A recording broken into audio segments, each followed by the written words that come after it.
Good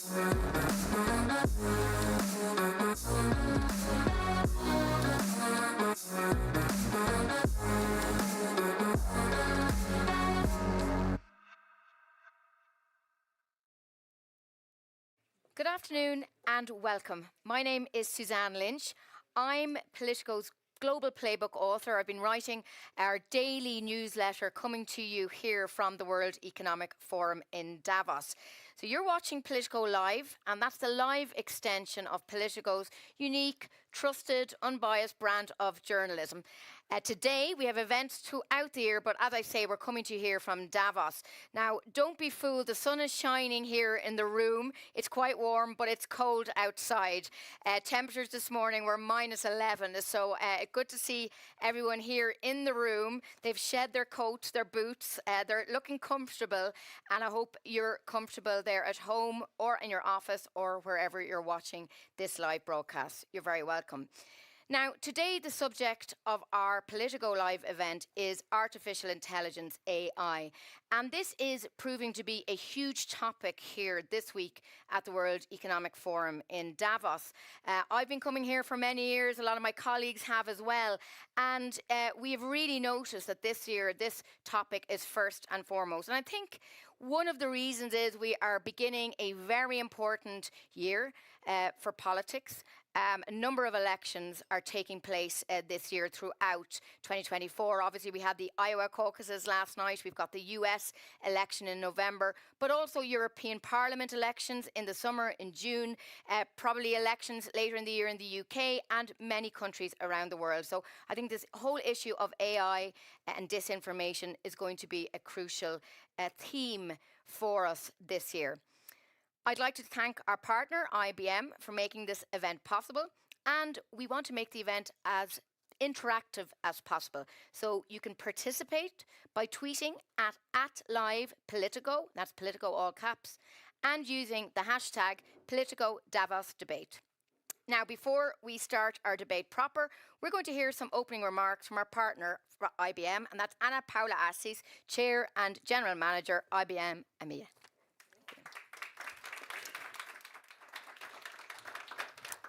Good afternoon, everybody. Great to be here. Thank you for joining us in this afternoon. The sunny day outside, cold for sure, but we are getting very warm in here. So artificial intelligence represents a profound opportunity for business and society to advance exponentially in multiple domains. And organizations are moving fast to capitalize on its promise. According to the IBM Global AI Adoption Index, published last week, 42% of enterprises have actively deployed AI in their business, and an additional 40% are currently exploring or experimenting with AI. Those that are not yet there will be moving towards experimentation and deployment soon. The incentive is clear. AI could help unlock $4.4 trillion annually in productivity gains, fueling growth, and helping to address some of our most pressing challenges in healthcare, manufacturing, food production, climate change, and shifting demographics, just to name a few. And yet, AI poses a global challenge. If not deployed ethically, it can have real-world consequences, such as widespread bias or discrimination, and we have already seen a couple of examples in this domain. And it's no surprise that the challenges for AI adoption enterprise leaders cite are precisely ethical concerns, having the right skill set, and data complexity. So, how to move forward? How can we balance innovation and trust? IBM has strived for more than a century to bring powerful new technologies like AI into the world responsibly and with a clear purpose. We follow long-held principles of trust and transparency that make clear that the role of AI is to augment, not replace, human expertise and judgment. In other words, AI's tremendous potential will only be realized if the technology earns people's trust as a force for good and it's monitored accordingly. In order to do so, we need resources and technologies to support that and provide the essential guardrails and ensure proper accountability. Both governments and private companies need to walk hand in hand here, advancing governance and a human-centric approach to the technology. The public-private partnership is of paramount importance in the advancement of responsible, trusted AI. I will not enter the debate about closed or open models for AI deployment, as our experts are going to argument the respective sides of this with their knowledge, but I want to underline that regardless of whether an organization is using open or closed AI models, the critical elements to adhere are accountability, explainability, and trust. Specifically, organizations need to take responsibility for the governance of the data that they use, including whether the right data was used, where it was originated, how it evolved, and discrepancies in data flows. They also need to respond for the transparency and explainability of their models so we can reduce harmful disinformation or deceptive content. Additionally, they need to mitigate bias, ensuring fairness, especially in highly regulated industries such as financial services and healthcare, where the repercussions of biased decisions based on inaccurate data and models can have very serious consequences. All in all, it is vitally important that we use this transformative technology and we usher it into the world following strong governance principles and within the appropriate regulation. Here, it is worth noting the recently announced AI Alliance, where an international community of more than 50 technology developers, researchers, and adopters, including Meta, IBM, Dell, Oracle, Hugging Face, AMD, and prestigious academic institutions, are collaborating to advance open, safe, and responsible AI. And importantly, the provisional agreement on the European Union AI Act sets guardrails for AI safe, trustworthy development while protecting open, innovative ecosystems. At IBM, we fully share these goals and look forward to working with you all, stakeholders, including governmental and industry players, to support the responsible uptake and governance of AI. This 2024 has just begun and will be about moving beyond experimentation and focusing on generating commercial value and tangible impact through AI. Throughout this process, we must remember that technology needs to remain where it belongs, which is serving the needs of our society with transparency and fairness for all. Thank you very much.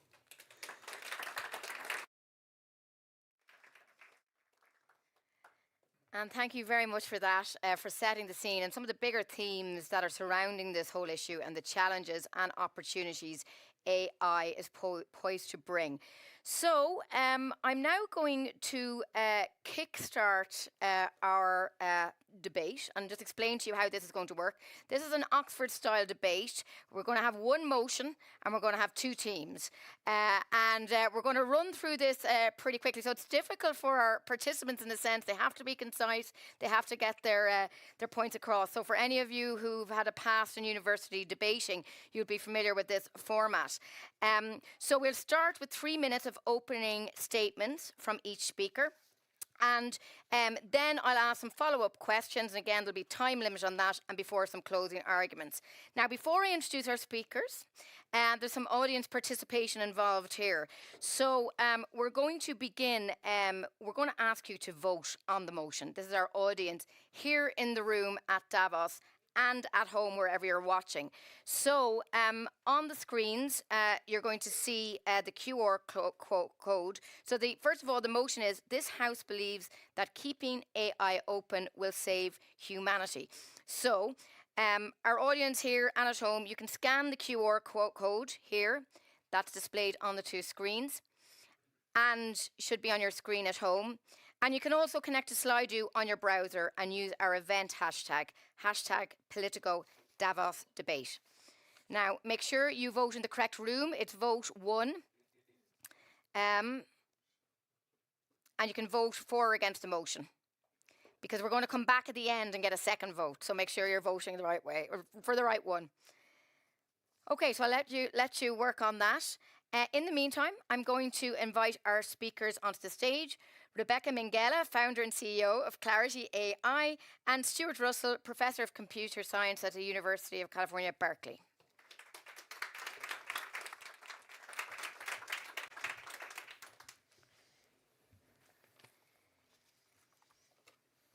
Now,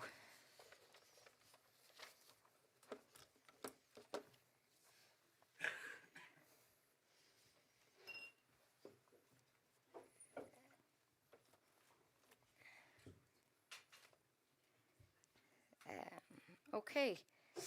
So before we get started, I'm just going to have a quick look at the poll here. So we have so far 66% are in favour of the motion that this House believes that keeping AI open will save humanity, and about 35% against the motion. So we'll take note of that and see where we stand afterwards. Okay, so on to the event proper. Thank you so much to our two guests, our great participants and experts for joining us for this event.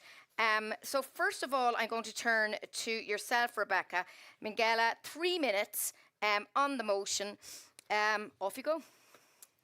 Hi, everyone. Thank you very much for having me today. It's a great honor to share this debate with Professor Stuart Russell. I'm a huge fan, actually. So don't humiliate me yet. I have an advantage, it seems. Yeah. So I only have 3 minutes, so I'm not going to spend a lot of time talking about the benefits of AI, as Anna Paula very well said before. $4.4 trillion of economic benefits that can be unlocked every year by the power of artificial intelligence. So I'm going to focus instead of acknowledging the risk of AI, and that I believe we are all very well aware of, and how an open model will actually help mitigate those risks and mitigate those concerns as much as possible. So the first risk is, of course, misuse of that technology. We know a lot about fake news, deep fakes, and even terrorists owning or building weapons using AI technology. That's a very relevant threat, but at the same time, closed models have never helped. Every time that there was a big advancement in technology, like the nuclear power, for example, having closed models have not really helped mitigating those concerns. Quite the opposite. If we can think about the Chernobyl example, for example, having a closed model didn't help identify those risks immediately, how an open model would have done. The other concern is quality control. Of course, we need to control the quality, but what's the best way to do that? Is it control models? Is it closed models the best way to do it? I mean, we know about the financial crisis in 2008, how the so-called experts in financial products were trying to control how the market was not going past. But the reality is that an open model might have probably avoid those issues. And then there is the third one, which is this dystopia future view of the world in which the machines are going to control humans, which is also a relevant threat, by the way. I believe in it. But what's the best way to address that potential dystopian future? It's probably through collaboration of the entire population and experts across different fields, unbiased experts as well, who can identify those risks better and faster. And at the same time, we also have, the same way we have countless examples on how closed models have not helped control or mitigate bias or mitigate any of the risk. There are countless examples on why open models can actually help innovate and mitigate those concerns. One of them is the Human Genome Project, of course, the vaccines in COVID-19 and the collaborations throughout, and of course, all the open softwares, like examples like Linux or the language like Python language as well. 3 minutes. Yeah. On the dot. Very good. Thank you very much for that. Now, over to you, Professor Russell, against that motion about keeping AI open. Thank you. So thanks, Rebecca, for making good arguments in favor. And interestingly, I'm an academic, and academia, of course, operates on the open principle. Everything we do is available to all of humanity. So it's unusual to have an academic opposing a motion that's in favor of openness. But let me make a first point. AI of any kind, open or closed, is not going to save humanity. It's pretty obvious that the problems we face as humanity result from a failure of collective action. It's really humans who are the problem. And AI just isn't really in that business. It's not in the business of negotiating treaties. It's not really in the business of creating trust. In fact, it's probably reducing trust between societies. So I'm going to modify the motion to make it a little bit more fair and say keeping AI open is a good idea, right? Because I think saving humanity is far too much to ask for AI. But even that motion, I think it draws a false dichotomy between open and closed. We can have hybrid ecosystems where, for example, downstream developers can use a large foundation model that's trained by an upstream creator, fine-tune it for some particular application without having to reveal the weights. So this is a straightforward technological approach that's been done in many situations. And in fact, OpenAI is a closed system in the sense that they're not revealing the weights of their models. But they have, according to their claim, 2 million downstream developers, actually a far larger ecosystem of downstream developers than Meta has with Llama, for example, or Mistral, or Hugging Face, or any of these other groups. So technologically speaking, you can get the democratizing benefits without making the model weights available to everybody. The drawbacks of making model weights available are pretty clear. First of all, once you do that, it's much easier to remove the guardrails. It takes a few seconds and a few pennies of computation to remove millions of dollars worth of pre-training, trying to make the systems behave in safe, unbiased, and reliable ways. All of that can be stripped off in a few seconds. So I'm sure Russia is very happy to have access to Llama 2 and to use it to destroy our democracy in the Western countries. And there's really no reason to suppose that irreversible proliferation of this quite dangerous technology, as Rebecca acknowledged, is a good idea. So just think as a closing thought about open source uranium enrichment. How happy would you be if we had that as a standard? Okay, Professor, very good timekeeping again. Thank you very much. Thank you to both our speakers. Okay, we're going to move on to the questions section by me, and there are going to be about 90 seconds for each. So it's going to be tough. Just think on your feet. And I'm going to start with you, Stuart Russell. How can governments prevent open source artificial intelligence systems to be used by malicious actors like terrorist groups or dictatorial regimes and creating those security risks? What can governments do? So that's a great question. I think that open source systems should be subject to at least as much regulation as closed source, because at least with the closed source, you know who's using it and disseminating and applying it. But what you can do actually is you can require that the open source code contains self-registering code.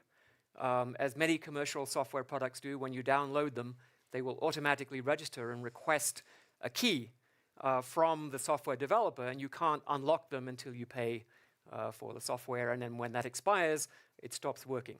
So you build in self-registering code, and you build in a remotely operable off switch. So the system stops working if the regulator determines that it's being misused or it's fundamentally unsafe.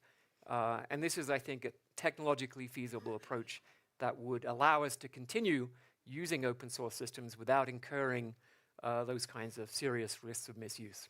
Thank you. Same question to yourself, Rebecca, about government preventing AI, open source AI systems to be used by malicious actors. Yeah, I will actually use Stuart's point on this, that it's technologically feasible, as he said. to use open systems with the appropriate regulation and methodologies, as he very well explained, the technicalities. So again, closing models have not prevented people like to do bad things, right? Uranium, of course, fell into the wrong hands. We know that, right? So that's a fact, and it happened. And it happened, I believe, in closed systems more than it might happen with open systems in which you can more easily probably detect, with the right regulations and the right safeguards, will prevent that. At the same time, another point is another point of the open systems is not allowing the power to fall into a few hands and not having one single definition of ethical values or who should control what. And another example is Stuart's mentioning Russia, for example, as a threat to democracy, right? I'm sure that a lot of Russian people might not think the same way, and that's exactly what we need to avoid by having an open system, right? That there is an unbiased, crowdsourced model in which everyone can express their opinion. And of course, we will try to have regulations and the right processes and methodologies to avoid bad for humanity, but always with an unbiased definition of what that really means, right? Thank you. Okay, Rebecca. So a second question. I'm going to start with you this time, Rebecca. So quick turnaround. Is all the hype about the risks around AI just a good trick to keep AI companies holding power, keep them in power? I think, but the question is, should we keep them in power? Yeah, is there, are they getting too much power? And is this talk about risks about keeping them in power? Or maybe... Yeah, that's exactly the point, right? I believe that the solution is probably an hybrid solution, like Stuart mentioned, in which we can combine open models and with certain regulations and closing certain models for very specific use cases, but a majority of open models in which you don't have the power aggregated into just a very few hands, right? And most importantly, not in an opaque fashion that has proven to be more threatening to humanity or to well-being than having an open model, right? And as I mentioned before, there are countless examples in which having just a few companies controlling very powerful technologies, not just companies, but even countries, is not necessarily the best way to mitigate the concerns or the risk. Stuart Russell, on that issue? So it is talk about existential risk a big trick by Google and OpenAI? I actually find this quite insulting for many reasons. So first of all, Alan Turing, who was the founder of computer science back in 1936, gave a speech in 1951 where he said that if AI systems become as capable as us, we should have to expect the machines to take control. As far as I know, Alan Turing did not have any Google stock. Secondly, I don't have any Google stock.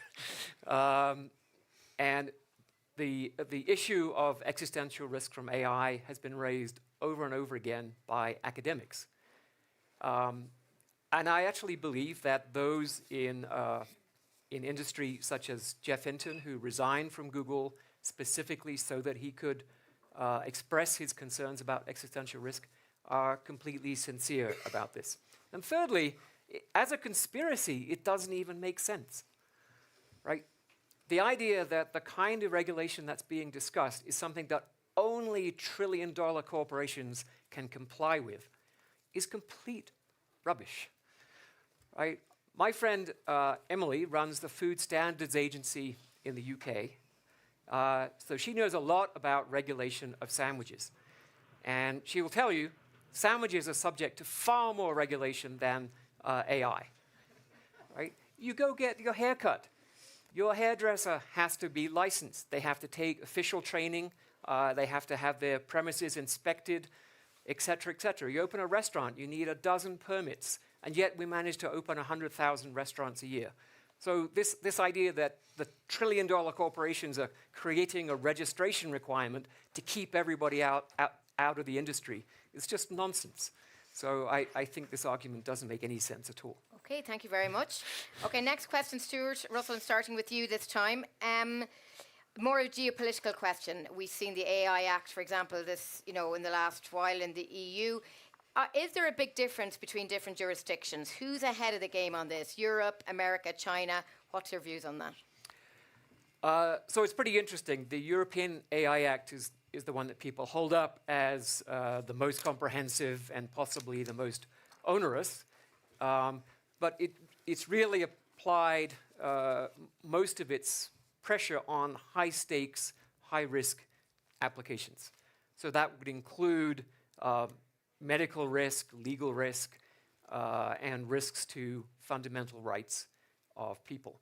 And I think one of the important parts there is to understand that the fundamental rights of people include the right to freedom of thought, and that right is being seriously threatened by information ecosystems that bathe people in disinformation.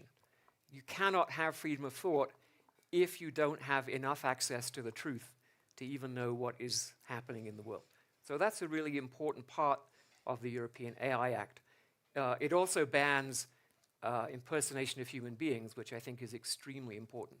We have a fundamental right to know if we're interacting with a machine or a human being. The US, I think, is behind. We have voluntary code of conduct. The executive order from the White House is really only a registration requirement. The White House can't legislate, but under certain existing legislation, they can require information from companies. China is often raised as the reason why we shouldn't regulate, what we call the but China argument, which can be used to justify any amount of evil, right? Whatever you want to do that's evil, you say, well, if we don't do it, the Chinese will do it, so we should do it first. But in fact, Chinese regulations are much stricter even than the EU. So under Chinese rules, large language models have to output true and accurate information, which, as we all know, they don't. And so as a result, the public-facing large language models are gradually disappearing from the Chinese market. They're going much more for B2B instead because it's just politically safer for them. Okay, thank you. Rebecca, your views on that, those different models? Yeah, so let me start again by acknowledging Stuart's points on the need for regulation and registration requirements and the proper processes and governance. An open model does not mean that there is not the right governance, accountability, or transparency. It's quite the opposite. I believe that through an open model, we can achieve better governance, accountability, and transparency.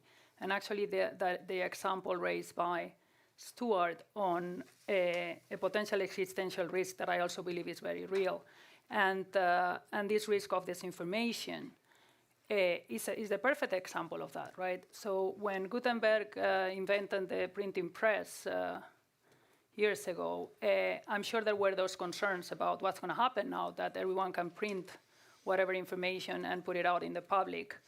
And the reality is that it brought way more benefits than issues, right, or risk.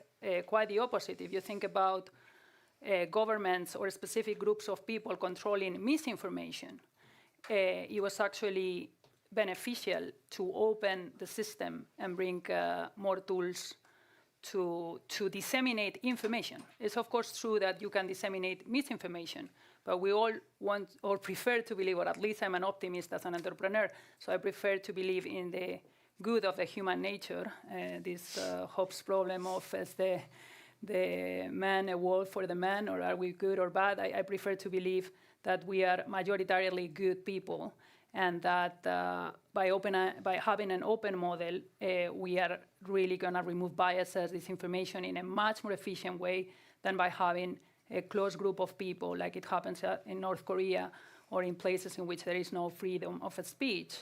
We will probably be better at controlling those misinformation problems.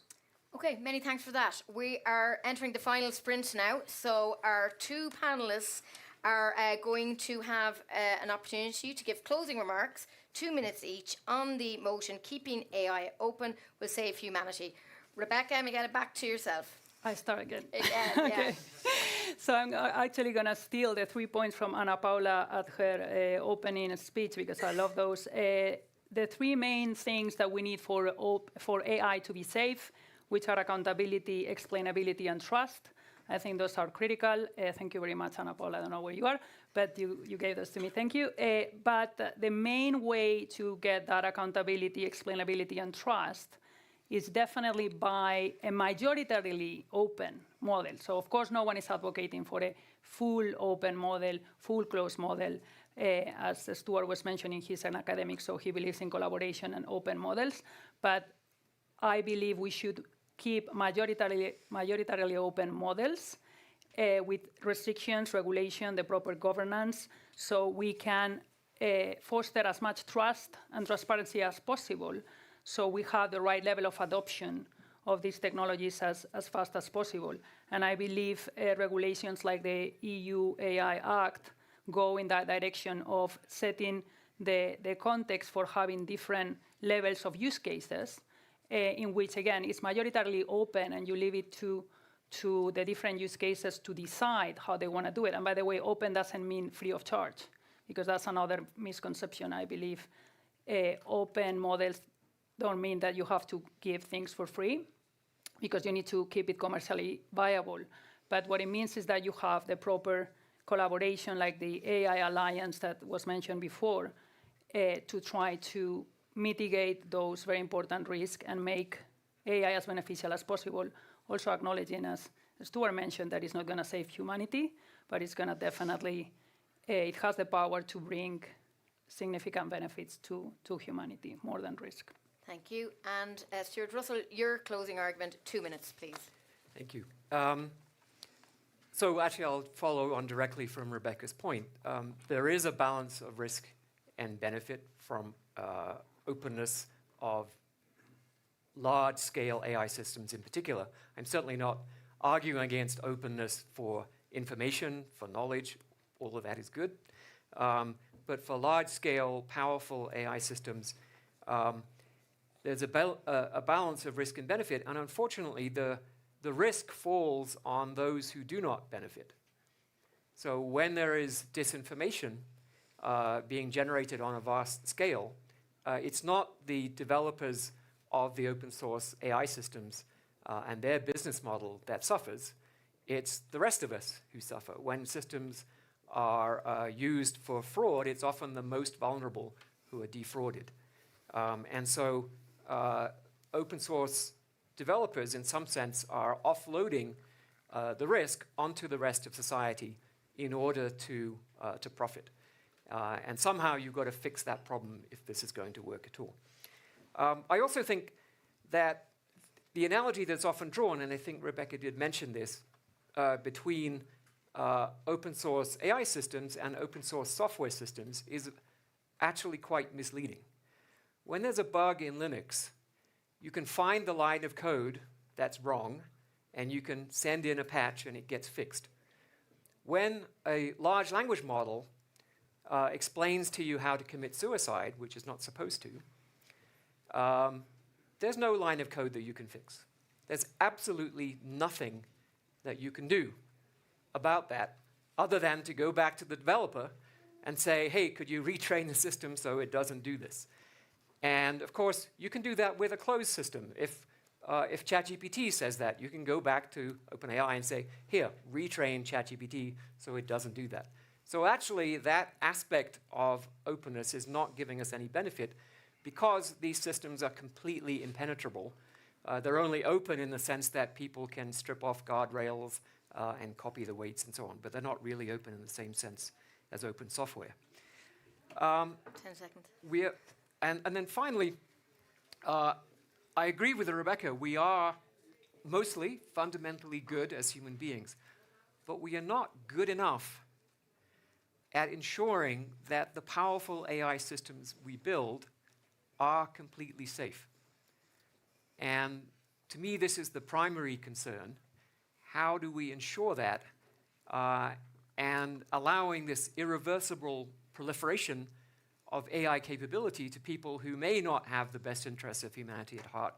As these systems become more and more powerful than human beings, this can't be the right direction to go. Okay, thank you very much. Thank you to our two speakers. Fascinating discussion. Now, your work is not done because our two speakers can take a seat, so thank you very much. But we're going to ask you to vote once again. So again, you're going to see the QR code or Slido, and this is for people watching us as well remotely and those of you in the room. So again, voting on the motion for or against, that this House believes that keeping AI open will save humanity. And now make sure you select the correct room, vote 2. Ooh, a bit of a change. I'm going to give it a second here.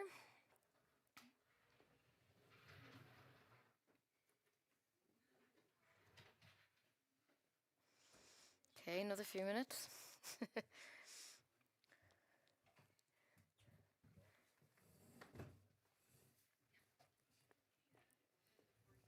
Everyone gets to cast their vote? I'm not the person to help on technical matters. I think we've enough there. We're gonna take a look now. Okay, so I think I'm gonna announce quorum voting over. And yes, a change. Now it's gone I am against this motion down to, late. Ooh. I hope that's not a bug. But we do have a lot of experts in this room that can help us if it is. So that's the good news. So I'm against this motion. 57%. I'm in favour of this motion.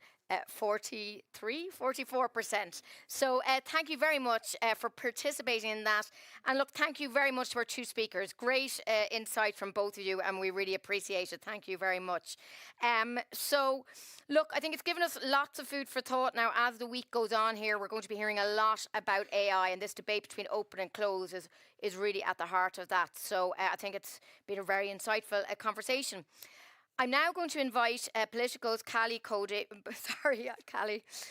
Bodie, Executive Vice President and General Manager of our media business in North America, to take the stage. And she's going to be moderating an executive interview with Rob Thomas, Senior Vice President, Software and Chief Commercial Officer of IBM. And that's going to finish our programme this evening. So Callie and Rob, please come to the stage. Thank you.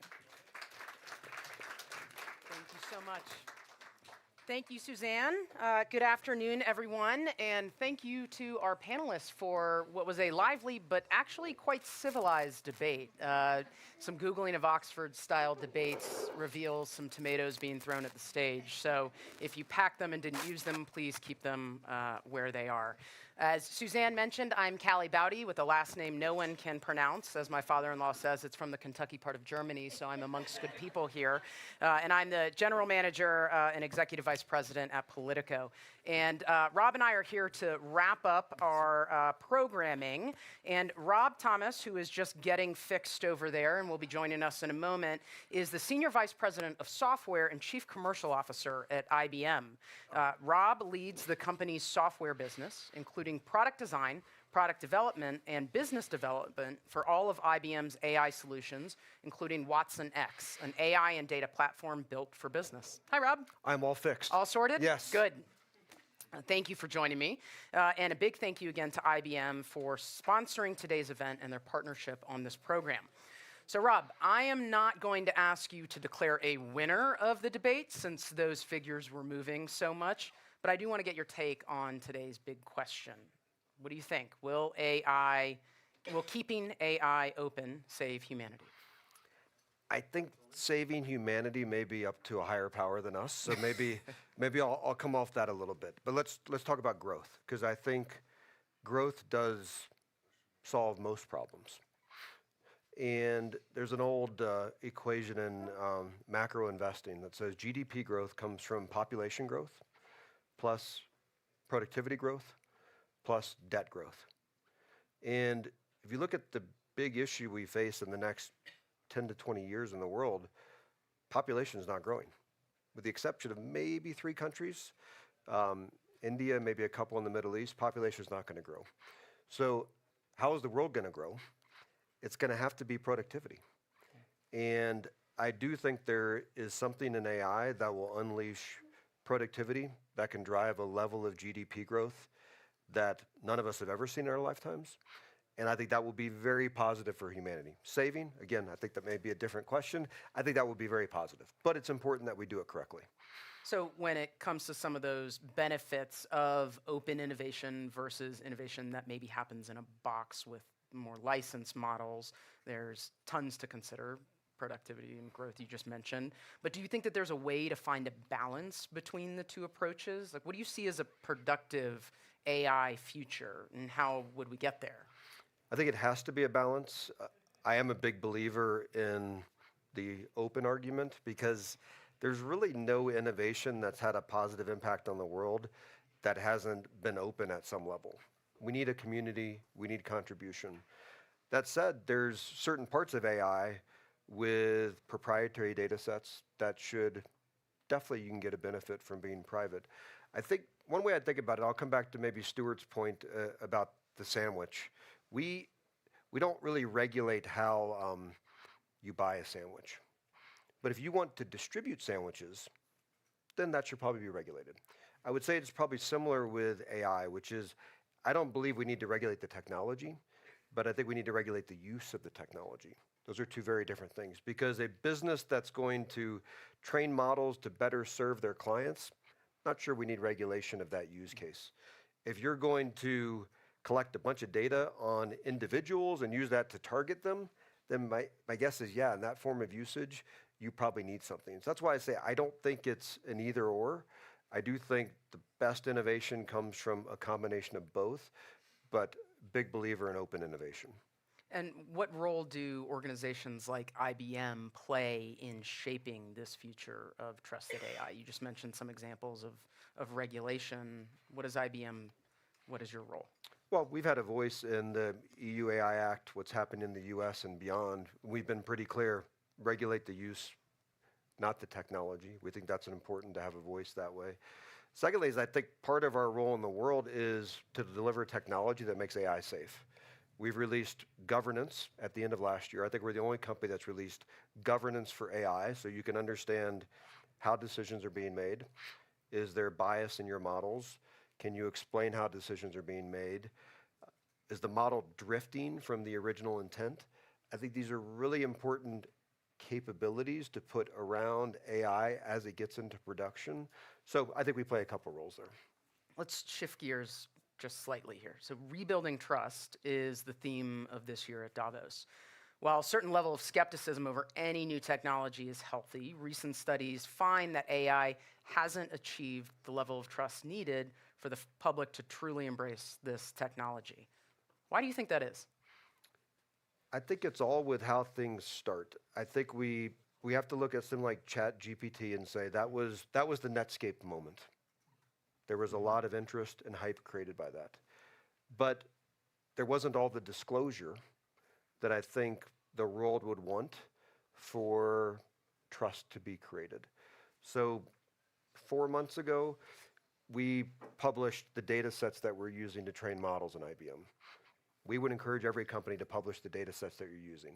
To me, that goes a huge way in terms of delivering transparency, because if you're clear, these are the inputs, then people can make their judgment about, is that a valid input? Is that what they would want to use as they're making decisions? So I think there's something every company can do that's building models to be really transparent on the data used.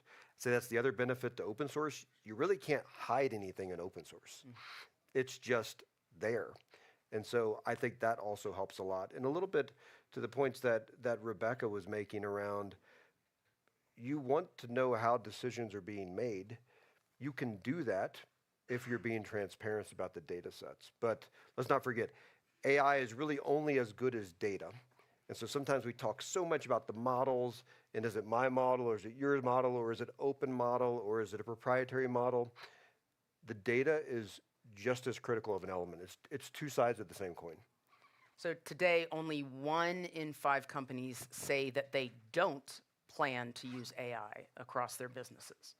As this technology gains prominence, how will it reshape how the world actually conducts business? And what is the best use case scenario you think for how CEOs or industry leaders or folks who are here with us today might be able to leverage AI? I feel like that was a double negative. 1 in 5 don't. So One that- in 5 don't. Yes, it's higher So level 1 in 5 math. are saying it's not all for about us. the data, right? AI is interesting, not for us. No, 1 in 5 companies are, that's right. 1 in 5 companies are saying that they do not plan to use AI. I believe they will change their mind.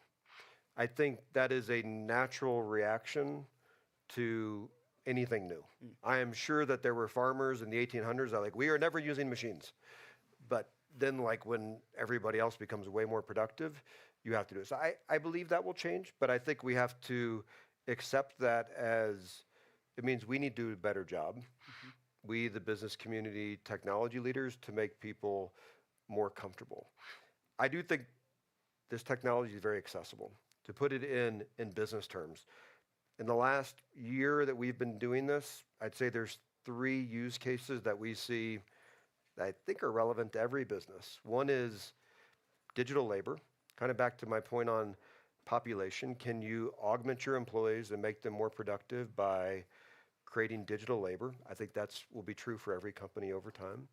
Second is around customer service. I think every company has customers. You need a better way to interact with them, engage with them.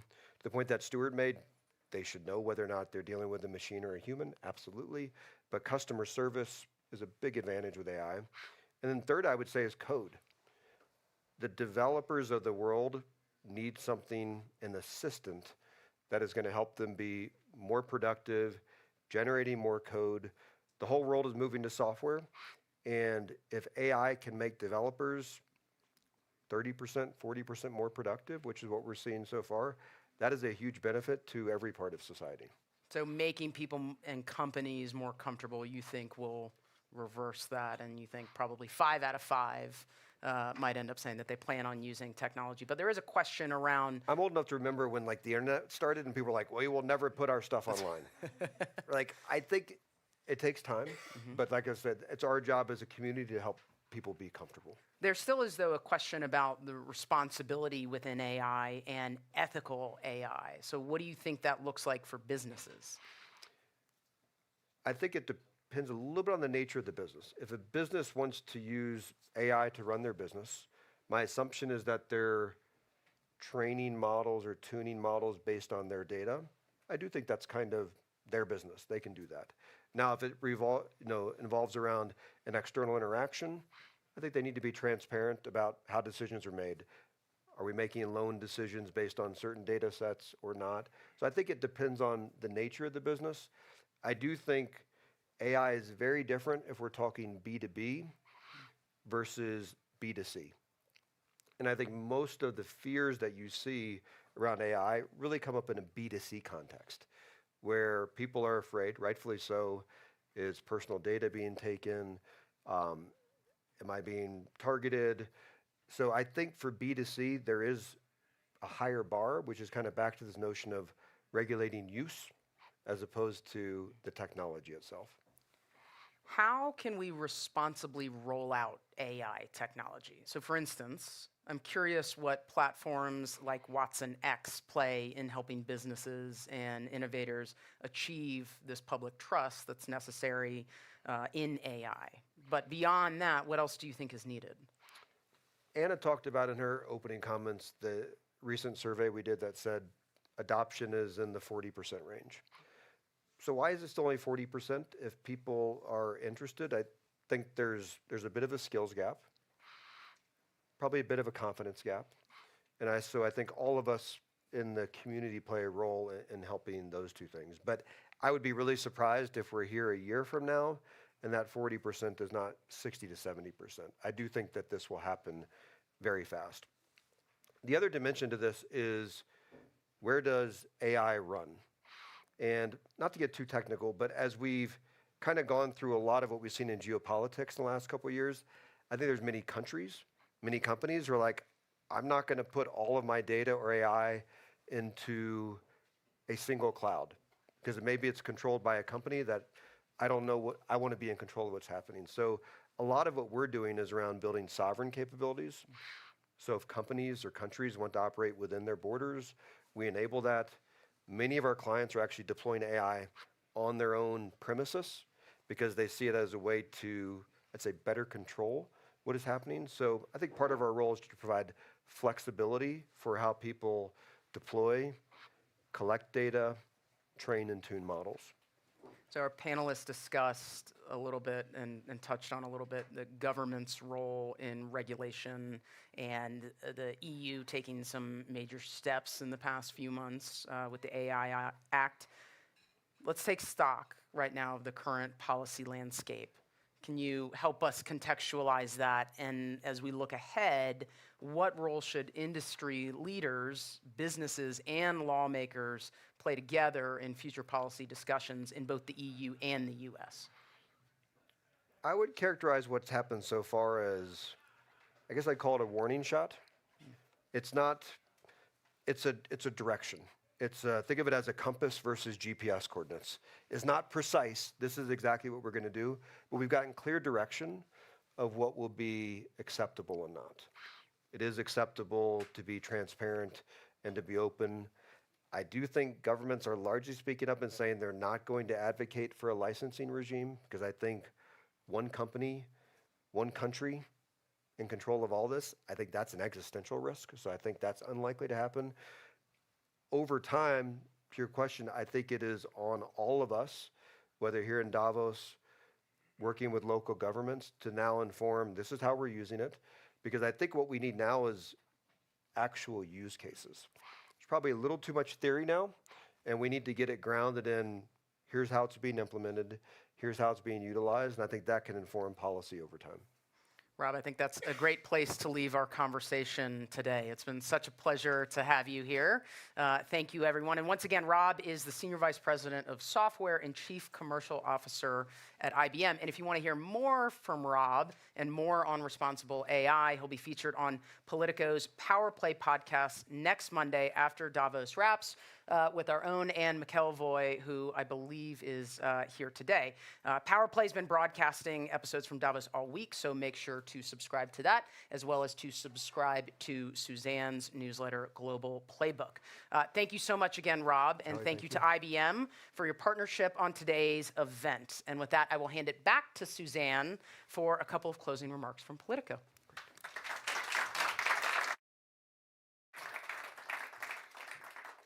Thank you so much, Callie and Rob, there for that great discussion. Again, a bit of context was great in setting up some of those trends for us as the year goes on.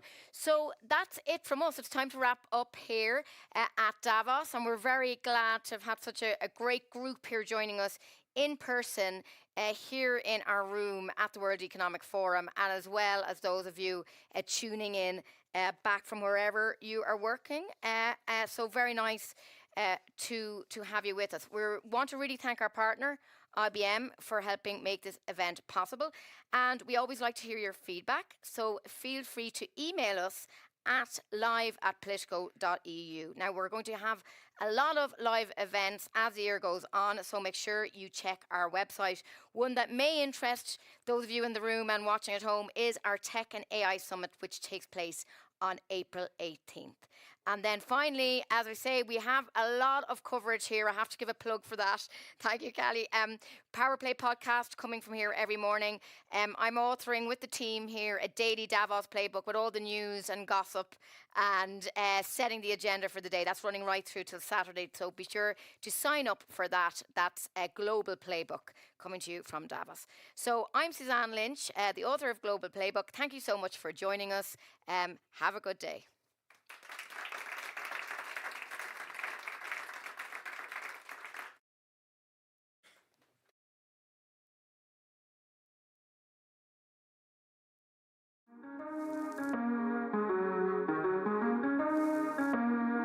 This is an age of disruption, of profound revolutionary change.